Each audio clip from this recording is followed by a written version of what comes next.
कर्मपुर गांव में अनिकेत अपनी पत्नी सुधा के साथ रहता था। वो दूध बेचने का काम करता था।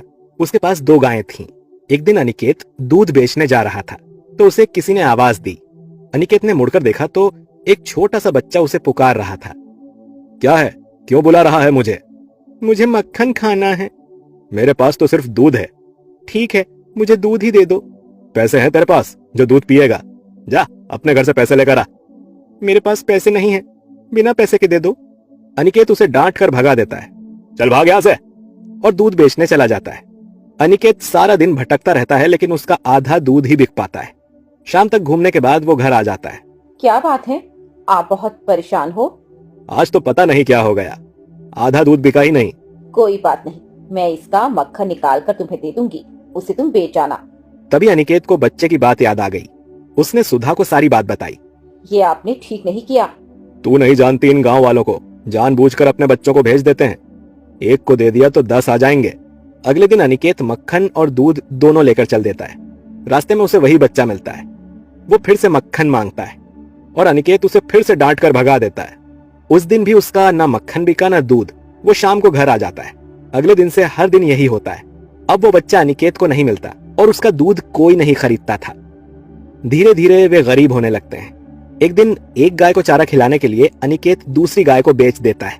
इसी तरह चिंता करते करते अनिकेत बीमार पड़ जाता है और इतना कमजोर हो जाता है कि उससे उठा भी नहीं जा रहा था। सुधा उसे दवाई देकर दूध बेचने चल देती है। लगता है उस बच्चे का दिल दुखाकर मैंने ठीक नहीं किया। पैसों के लालच में मैं अंधा हो गया था। तुझे कोई भी मिले उसे बिना पैसे लिए दूध दे देना, शायद इस तरह मेरे पाप कम हो जाएं। सुधा उसी जगह पहुंच जाती है जहां वो बच्चा अनिकेत को मिला था। मुफ्त में दूध ले लो, मुफ्त में माखन ले लो। पूरे दिन आवाज लगाने के बाद भी उसका दूध दही कुछ नहीं बिकता। वो थक हार कर एक पेड़ के नीचे बैठ जाती है। तभी उसे एक औरत जाती हुई दिखती है। बहन, इस गांव में कोई भी हमसे दूध मक्खन नहीं लेता, क्या बात है? कुछ समझ नहीं आ रहा। अरे तुम्हें नहीं पता, इस गांव में कुछ दिन पहले एक बालक आया था। वह सबसे दूध और मक्खन मांग रहा था। सबने उसे मक्खन खिलाया। जानती हो, जिस बर्तन में उसने मक्खन खाया वह बर्तन हमेशा दूध से भरा रहता है, इसीलिए हमें दूध की जरूरत ही नहीं पड़ती। बहन, वह बच्चा कहाँ है? अब तो पता नहीं कहाँ चला गया, लेकिन इस गांव पर उसकी बहुत कृपा है। सच कहूँ तो मुझे लगता है कि कान्हा जी खुद आए थे माखन खाने। ये सुनकर सुधा रोती हुई घर आ जाती है। सुधा अनिकेत को सारी बात बताती है। अनिकेत ये सब सुनकर रोने लगता है। भगवान कृष्ण स्वयं दर्शन देने आए और मैं उन्हें भोग भी न लगा सका। मेरा पाप अब मेरे मरने से भी नहीं कटेगा। अनिकेत और सुधा दोनों अन्न जल छोड़कर भगवान कृष्ण का नाम जप करने लगते हैं। इसी तरह कई दिन बीत जाते हैं। अनिकेत जो पहले से ही बीमार था अब मरने की अवस्था में पहुंच जाता है। सुधा भी बहुत कमजोर हो जाती है। तभी रात के समय वही बच्चा उनके घर आ जाता है। मुझे माखन खाना है। उसकी आवाज सुनकर दोनों उठ जाते हैं और रोने लगते हैं। भगवान, आज सच में मेरे पास माखन नहीं है, अब तो दूध भी नहीं है। मैं आपका भोग कैसे लगाऊं भगवान? सुधा रोकर उनके पैरों में गिर जाती है। झूठ बोलते हो, वो देखो। दोनों पीछे देखते हैं तो सोने के बर्तनों में दूध, दही और मक्खन के ढेर लगे हुए थे। दोनों बच्चों के पैरों में गिर जाते हैं। भगवान श्री कृष्ण अपने असली रूप में आ जाते हैं। उनके चमत्कार से अनिकेत और सुधा बिल्कुल ठीक और स्वस्थ हो जाते हैं। यदि तुमसे कोई सहायता मांगे तो उसकी सहायता अवश्य करना। यह कहकर कान्हा जी अंतर्ध्यान हो गए। उसके बाद दोनों ही भगवान की भक्ति करने लगते हैं। राधे राधे। एक गांव में एक गरीब किसान का परिवार रहता था। माधव अपनी पत्नी पुष्पा के साथ खेती करता था। उनकी एक छोटी सी बेटी थी, रचना। माधव भगवान कृष्ण का बहुत बड़ा भक्त था। एक दिन वो मंदिर गया तो रचना भी उसके साथ चली गई। मंदिर से वापस आने के बाद रचना ने अपने पिता से कहा, पिताजी, मंदिर में जो मूर्ति थी उसने कितने अच्छे कपड़े पहने थे। हम तो हमेशा फटे पुराने कपड़े पहनते हैं। बेटा, वो तो भगवान कृष्ण और राधा रानी की मूर्ति है। वहां मंदिर में तो बड़े बड़े सेठ बहुत सा पैसा दान में देते हैं, जिससे भगवान की पोशाक बनाई जाती है। लेकिन पिताजी, भगवान के पास किस चीज की कमी है? अगली बार मैं दोबारा आपके साथ मंदिर चलूंगी और भगवान से हम सब के लिए अच्छे अच्छे कपड़े मांगूंगी। अच्छा ठीक है, मांग लेना। अब बहुत देर हो गई है, सो जा। अगले दिन रचना अपनी माँ के साथ राधा कृष्ण के मंदिर पहुंच जाती है। भगवान, हमें भी अच्छे अच्छे सुंदर कपड़े दो, गहने दो, खाने के लिए मिठाई और पकवान दो। आप तो मजे से ये सब खाते हो, लेकिन हमें कुछ नहीं मिलता। बेटा, ऐसा नहीं कहते, जो मिल रहा है उसमें खुश रहना चाहिए। कुछ देर भगवान के सामने बैठकर दोनों माँ बेटी घर वापस आ जाती हैं। इसी तरह कुछ दिन और बीत जाते हैं। इसी बीच एक सेठ जी मंदिर में आते हैं।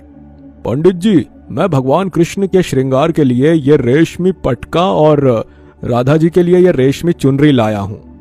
साथ में सोने के गहने भी हैं। आप इनका श्रृंगार कर दीजिए, लेकिन ध्यान रहे इसकी रखवाली करना आपकी जिम्मेदारी है। पंडित जी कृष्ण जी और राधा जी के वस्त्र बदलकर नए रेशमी वस्त्र व गहने पहना देते हैं। कुछ देर बाद सेठ जी वापस चले जाते हैं और पुजारी जी पूजा करने में व्यस्त हो जाते हैं। इसी बीच पुष्पा और रचना दोनों मंदिर पहुंचते हैं। माँ देखो, कान्हा जी और राधा जी ने कितनी सुंदर पोशाक पहनी है। ये मुझे भी पहननी है। आप इनसे कहिए कि ये पोशाक कुछ देर के लिए हमें दे दें। बेटा, ऐसा नहीं बोलते, भगवान नाराज हो जाएंगे। माँ, मुझे तो यही पोशाक चाहिए। राधा जी की चुनरी कितनी अच्छी लग रही है। तुम दोनों यहाँ बैठकर क्या बातें कर रही हो? कहीं गहने और कपड़े चुराने की मंशा तो नहीं बना रही? नहीं नहीं पंडित जी, बच्ची है इसलिए जिद कर रही है। हम तो मंदिर में हर दिन पूजा करने आते हैं। चलो भागो यहाँ से, मैं सब समझता हूँ। सेठ जी ने सारी जिम्मेदारियां मुझे दी हैं, गहनों की रखवाली की। ये कहकर पंडित जी माँ बेटी को मंदिर से निकाल देता है। शाम को जब माधव घर वापस आता है तो पुष्पा उसे सारी बात बताती है। तू चिंता मत कर, मैं कल जाकर पंडित जी से बात करूंगा। अगले दिन सुबह माधव, पुष्पा और रचना तीनों मंदिर पहुंच गए। वहां सेठ जी भी पूजा करने आए थे।